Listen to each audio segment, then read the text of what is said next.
what I've run into in years of education, and when you start getting a one-on-one conversation with students, you tend to lose a lot of the other ones.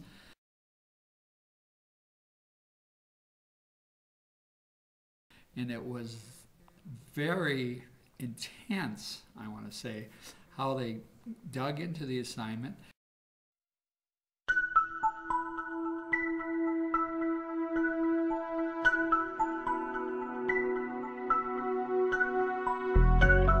I had heard of Twitter. I was not familiar with it, but I knew that it was out there. I knew that it was a way that you could use both computer website and text messaging to post comments. I started to think about how I might be able to incorporate this into the actual classroom setting in my big group of 90 students as a way to pull more students into a class discussion that I ordinarily wouldn't be able to do in 50 minutes with that many people. It's been really exciting because usually in classes like this you'll have 3 people that talk about the discussion material, and so to actually have 30 or 40 people at a time talking about it is really interesting, and then I can go back through the weekend and send them direct messages and ask them to probe kind of further and really think about the material that they've been reading. What I have seen is that nearly everyone participates in some way, either in class on their computers or cell phones, or they do their handwritten comments and give them to the TA, and she posts them after class is over. I don't have a laptop with me, so I'm using my phone. If you got 50 minutes, you don't have time to call on every single student. So this allows, for a lot of information to get sent in quickly. And I think it's actually probably better this way because I know there's some kids where they would want to have something to say, but they're a little bit shy or standoffish, so they don't always give it. So this gives a better opportunity for people to still express their views on what's going on and what's being discussed. At Minneapolis Roosevelt High School, chalkboards are out, and Twitter and instant messaging are in. You got wikis, iMovie, PowerPoint, iPhoto. Most of the times we're dealing with computers, searching on websites. Thanks in part to the University of Minnesota's Department of Curriculum and Instruction, these students at Roosevelt are weaving the social websites they use on a daily basis with traditional courses like English. My take on education is that if you don't engage the kids, you might as well be talking to the wall. Roosevelt teacher Delania Haug says using social sites like Twitter has significantly increased student engagement. Haug says students use social sites like Facebook and Twitter to communicate outside of class, so it only makes sense to use those tools to get the kids communicating during class. The point is to get them engaged and make it pertinent to them, but I'm still sneaking in there all the things that I know are good English language arts teaching and learning skills. It's all part of the university's DIGME program. That's short for digital media. The DIGME program brings the U's expertise in technology, literacy, and learning into Minneapolis high school classrooms to raise the engagement and academic achievement of the students. We know from previous research that engagement is important for achievement. U of M educational researcher Cynthia Lewis, who leads the U's partnership with Roosevelt High School, says using social media serves 2 purposes. Number 1, catching the attention of the students and increasing their participation.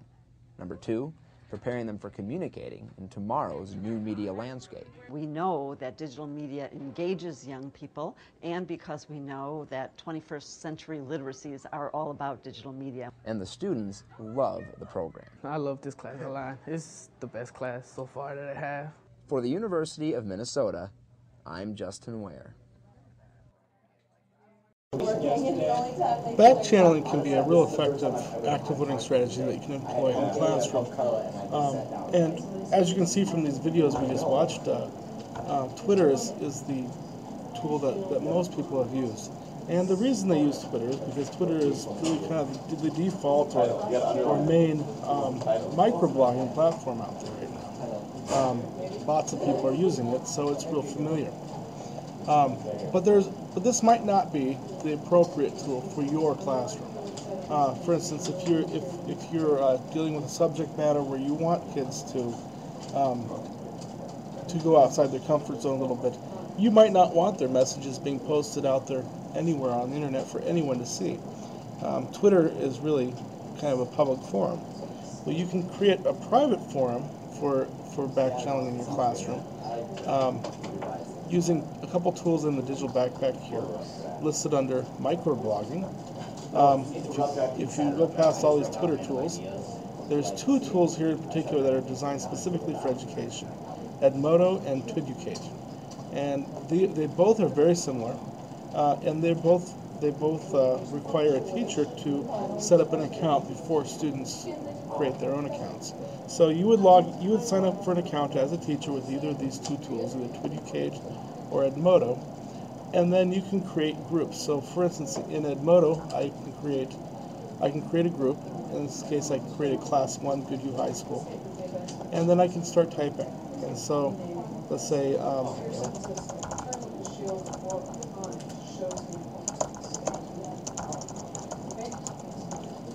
so for instance, I type that, and I can send it to an individual. So once I have students in here, I can send messages specifically to them, kind of like a direct message.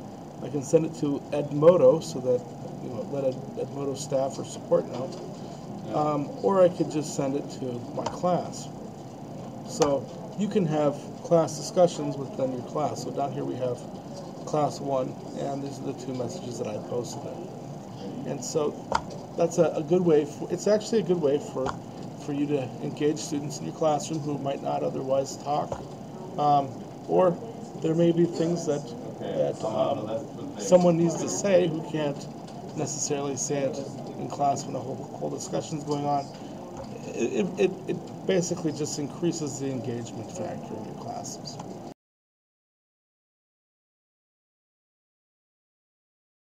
My use of Edmodo in the classroom came about through my computer applications class.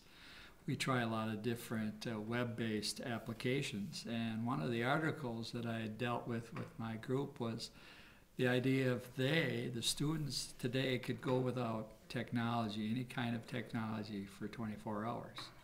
So we kind of brainstormed what they could do and couldn't do and what they'd have to give up to do that in a 24-hour period.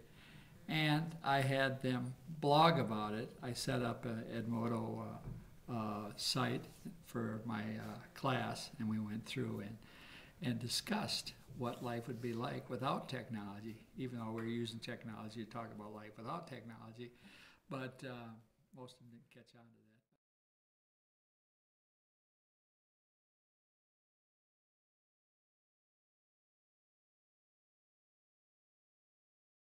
And it was a great way to get input from every single class member. They all knew they had to show up on the blog page.